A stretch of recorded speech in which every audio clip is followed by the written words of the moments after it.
Subscribe कीजिए दोस्तों हमारे चैनल को। नोटिफिकेशन पाने के लिए बेल आइकन को प्रेस कीजिए। लेंस दो वक्र पृष्ठ मतलब गोलाकार पृष्ठों से बनी हुई पारदर्शक आकृति को लेंस कहते हैं। देखिए इस तरह से, जैसे एक गोलाकार पृष्ठ है और ये दूसरा एक गोला कांच का गोला है, इन दोनों को इस तरह से मिला करके और ये हटा दिया जाता है और ये एक लेंस बन जाता है। तो दो वक्रित पृष्ठों से मिलकर बनी हुई गोलाकार पारदर्शक आकृति को हम लेंस कहते हैं। लेंस की परिभाषा है, लेंस दो प्रकार के होते हैं। ये जो मैंने बनाया है वो उत्तल लेंस है, नंबर 1 उत्तल लेंस, और दूसरा होता है अवतल लेंस।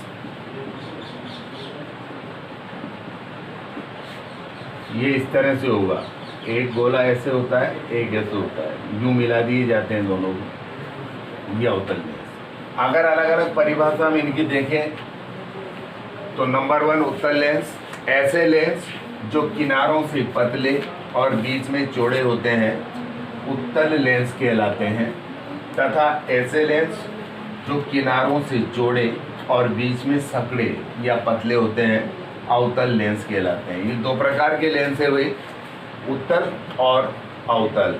बनाना दोनों को एक तरह से गोलों से बनेंगे, खोखले कांच के गोलों से, पारदर्शक होते हैं, मतलब जिसमें से आर पार देखा जा सकता है।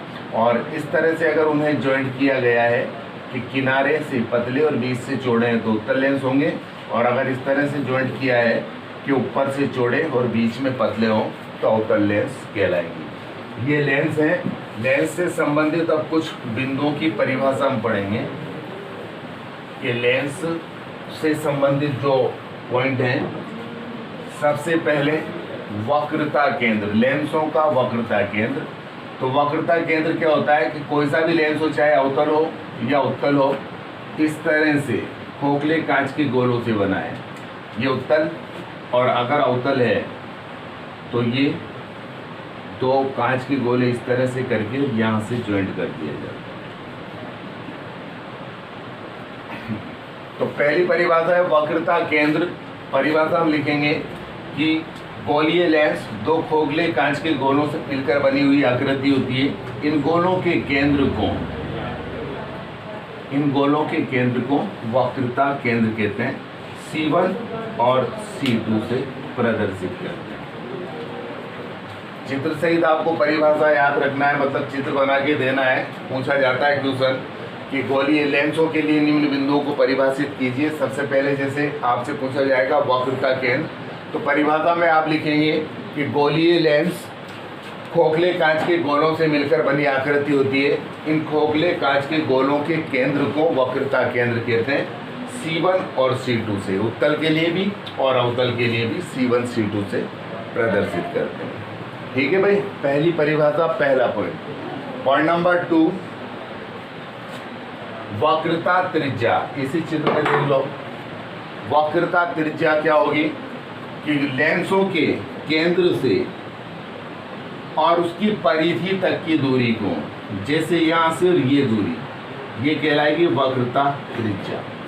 इसमें देख लो आप, यहाँ से और ये दूरी, ये होगी वक्रता त्रिज्या। इस तरफ से भी हो सकती है, इधर से भी हो सकती है, मतलब केंद्र से और परिधि की दूरी त्रिज्या कहलाती है। वही परिभाषा है कि किसी लेंस के वक्रता केंद्र से और उसकी परिधि तक की दूरी को वक्रता त्रिज्या कहते हैं। ये परिभाषा आप लिखोगे, लेंस के वक्रता केंद्र से और परिधि तक की दूरी वक्रता त्रिज्या कहलाती है, और इसे R से हम प्रदर्शित करते हैं। ठीक है, ये दूसरी परिभाषा हुई है। एक और परिभाषा देखो अब, नंबर 3 प्रकाशिक केंद्र। अब देखो प्रकाशिक केंद्र क्या है कि लेंस के भीतर, कोई सा भी लेंस हो, अवतल हो या उत्तल हो, लेंस के भीतर मुख्य अक्ष पर, मुख्य अक्ष क्या होगा ये वक्रता केंद्र C और C1 और C2 को मिलाती हुई निकलने वाली, पहले इसकी परिभाषा देखो आप।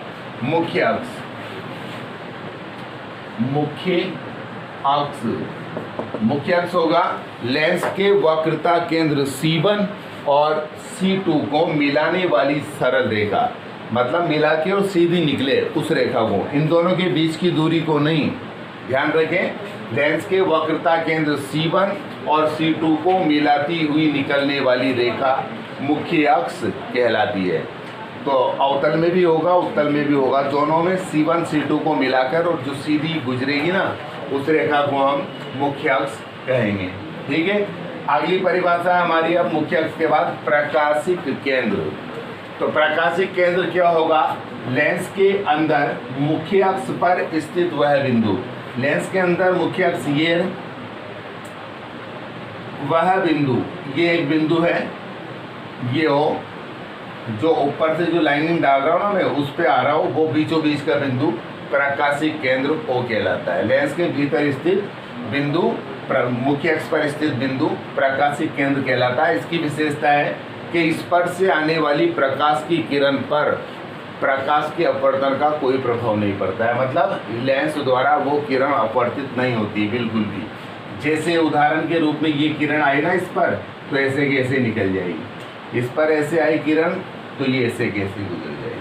अपवर्तन का, प्रकाशिक केंद्र O पर आने वाली किरण का अपवर्तन नहीं होता है, यह आपको याद रखना है। आगे नियम में भी हम पढ़ेंगे इसे। अगली एक और परिभाषा देखो, फोकस बिंदु। फोकस बिंदु या मुख्य फोकस, दोनों लेंसों के लिए बता रहा हूं। देखो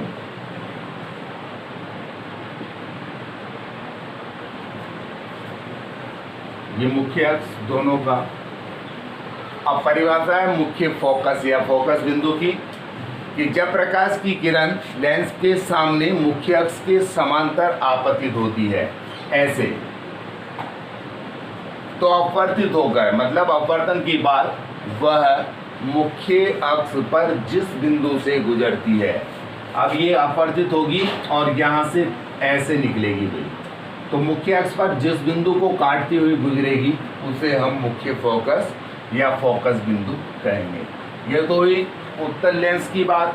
अगर लेंस अवतल है तो किरण मुख्य अक्ष के समांतर ऐसे आएगी और ये किरणों को फैलाने का काम करता है मूल रूप से, तो किरण यहाँ से ऐसे बाहर फैल जाएगी, आभासी रूप से ये यहाँ से गुजरेगी और ये होगा फोकस। तो परिभाषा जो याद रखना है आपको दोनों के लिए वो यही है कि जब किरण लेंस के सामने मुख्य अक्ष के समांतर आपतित होती है तो अपवर्तन के बाद मुख्य अक्ष पर जिस बिंदु को काटती है या काटती हुई गुजरती है उस बिंदु को मुख्य फोकस या फोकस बिंदु कहते हैं और उसे कैपिटल F से प्रदर्शित करते हैं। देखो दोनों चित्रों में ये किरण मुख्य अक्ष के समांतर आई और उत्तल लेंस है, उत्तल लेंस किरणों को एकत्रित करता है, संग्रहित करता है, तो किरण यहाँ आने के बाद अपवर्तित होकर ऐसे गुजरेगी, जिस बिंदु पर ये काटेगी मुख्य अक्ष के ऊपर उसी बिंदु को हम फोकस बिंदु या मुख्य फोकस कहेंगे।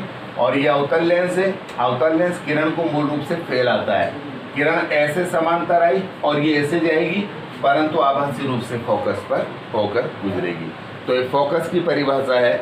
अगली परिभाषा है फोकस दूरी। तो फोकस दूरी देखो, प्रकाशिक केंद्र O, ये O था पहले हमने पढ़ी ना परिभाषा, O और फोकस बिंदु F के बीच की दूरी, मतलब यहाँ से और ये दूरी, ये कहलाएगी फोकस दूरी। प्रकाशिक केंद्र O, परिभाषा आप लिखेंगे कि किसी लेंस के प्रकाशिक केंद्र O और मुख्य फोकस बिंदु F के बीच की दूरी को फोकस दूरी कहते हैं, यहाँ से ये दूरी, और इसे स्मॉल f से प्रदर्शित करते हैं। ध्यान रहे जब आपको स्मॉल f कहीं लिखा हो मतलब होगा फोकस दूरी,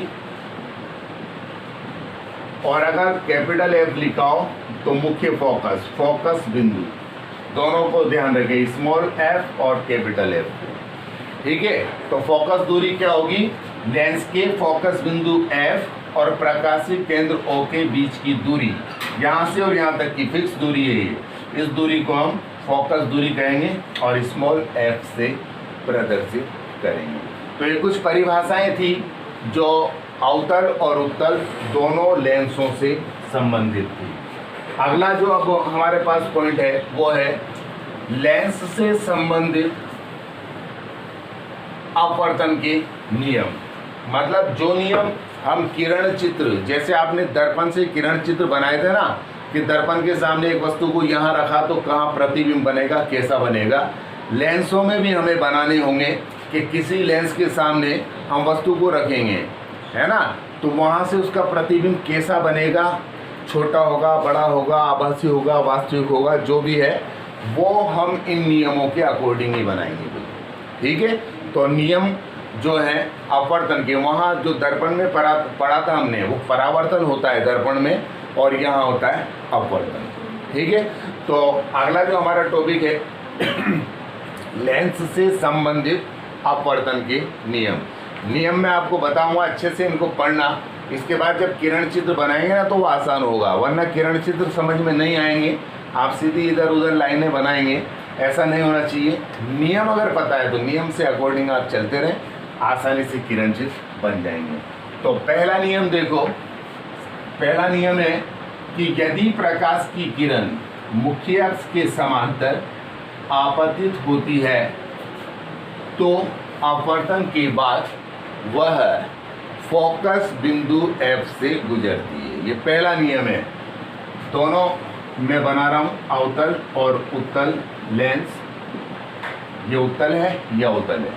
हमने नियम नंबर 1 क्या है कि जब प्रकाश की किरण मुख्य अक्ष के समांतर आएगी तो फोकस से जाएगी। दर्पण में भी यही था, नियम वो का वही है।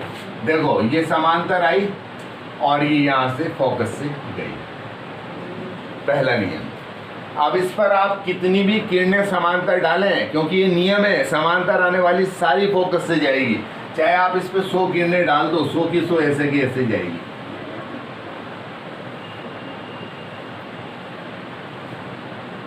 सारी एफ से गुजरेगी, समझ रहे हैं बात आप, क्योंकि नियम है मुख्य अक्ष के समांतर आने वाली किरण फोकस से गुजरेगी, सारी इस बिंदु पे टच करके निकलेगी, इधर निकले, इधर निकले, इधर निकले, बाकी यहाँ पे एकत्रित होंगी।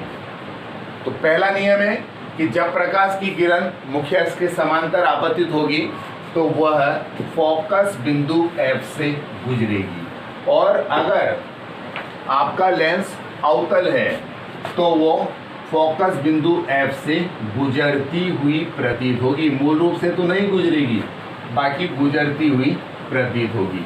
अब देखो पहले मैं एक चित्र बना रहा हूँ, ये किरण आई और ये ऐसे फोकस से गई, एक किरण और आप डाल दें, ये फोकस से गई, ये फोकस।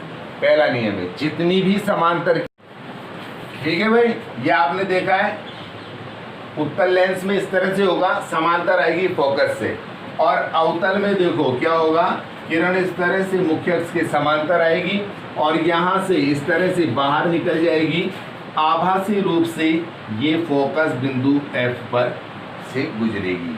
मतलब उत्तल लेंस में तो वास्तविक रूप से गुजरती है और अवतल में आभासी रूप से।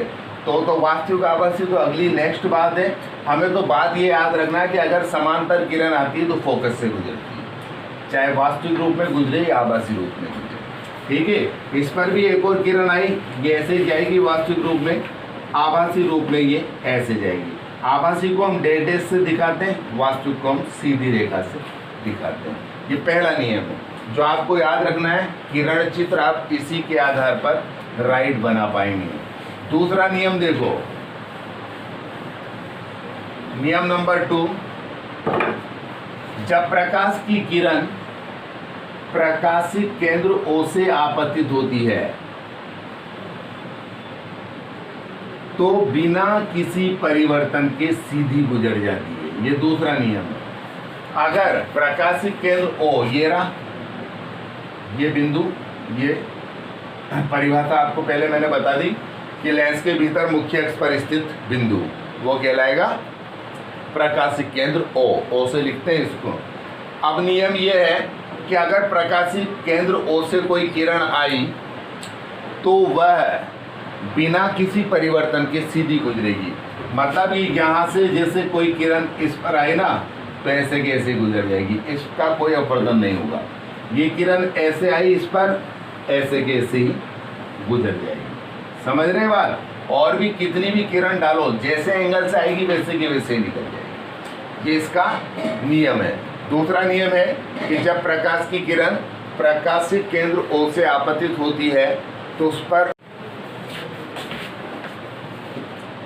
तो ये दूसरा नियम है कि जब प्रकाश की किरण प्रकाशित केंद्र O से आपतित होती है तो अपवर्तन का उस पर कोई प्रभाव नहीं पड़ता है, बिना किसी परिवर्तन के सीधी गुजर जाती है, जैसा कि इस चित्र में और इस चित्र में आप देख पा रहे हैं। ये लास्ट नियम है, तीसरा नियम। 3 नियम है इसके। देखो, तीसरा नियम है कि जब प्रकाश की किरण फोकस बिंदु F से आपतित होगी, जब प्रकाश की किरण फोकस बिंदु F से आपतित होगी तो अपवर्तन के बाद मुख्य अक्ष के समांतर हो जाती है। ये देखो, फोकस दोनों तरफ होगा ना भाई, क्योंकि 2 गोलों से बना है, तो इधर भी F1 कहेंगे, इसे F2 कहेंगे। इस पर भी ऐसा ही होगा, F1 और F2। तो नियम हमारा कह रहा है, तीसरा नियम, कि जब प्रकाश की किरण फोकस बिंदु F से आपतित होती है तो अपवर्तन के बाद मुख्य अक्ष के समांतर हो जाती है। पहला जो नियम है ना, उसका विपरीत है एक तरह से। पहले नियम में हमने पढ़ा था कि समांतर आने वाली किरण फोकस से गुजरती है, और तीसरे नियम में हम पढ़ रहे हैं कि फोकस से आने वाली समांतर हो जाती है। इसी प्रकार इस पर भी आए किरण, ये, तो ये भी कैसे हो जाएगी? समांतर हो जाएगी। ठीक है, तो 3 नियम मैंने आपको बताए हैं। पहला नियम था कि मुख्य अक्ष के समांतर आने वाली किरण फोकस बिंदु F से गुजरती है, चाहे आभासी रूप में गुजरे या वास्तविक रूप में गुजरे, परंतु वो फोकस से गुजरती है। दूसरा नियम है कि प्रकाशित केंद्र O से आने वाली किरण पर अपवर्तन का कोई प्रभाव नहीं पड़ता है, जिस एंगल से आती है वैसे के वैसे ही वो गुजर जाती है। और तीसरा नियम है कि यदि प्रकाश की किरण फोकस बिंदु F से आपतित होती है तो अपवर्तन की बात मुख्य अक्ष के समांतर हो जाती है। ये 3 नियम आपको अच्छे से पढ़ना है, समझना है और चित्र बना के इनके देखना है। जब आपको ये 3 नियम अच्छे से आ जाते हैं ना भाई, तो इसके बाद आप जो लेंस से संबंधित उत्तल और अवतल के हम किरण चित्र बनाएंगे वो आप आसानी से समझ सकते हैं। ठीक है, धन्यवाद।